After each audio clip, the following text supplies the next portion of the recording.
Wann haben wir Menschen eigentlich aufgehört, daran zu glauben, wie machtvoll wir eigentlich sind? Wann haben wir angefangen zu glauben, dass wir kämpfen müssen, dass wir uns beweisen müssen, dass wir nicht gut genug sind? Die Wahrheit ist, deine Realität entsteht nicht zuerst im Aussen, sie entsteht in dir drin, in deinen Gedanken, in deinem Nervensystem, in deiner Energie. Wenn dein System glaubt, ich bin nicht sicher, ich muss hart arbeiten, um Geld zu verdienen, dann erschaffst du genau das. Unsicherheit, Kampf, ein Mangel.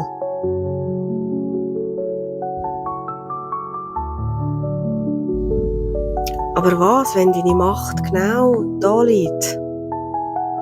In dem Moment, in dem du deine Gedanken nicht mehr glaubst, sondern bewusst wählst.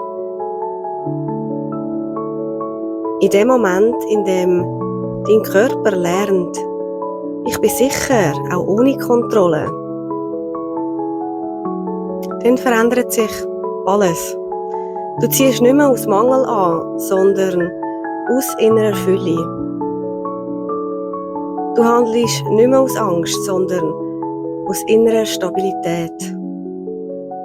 Dein Business, deine Beziehungen, dein Geld, alles wird zu einem Spiegel von deiner inneren Energie.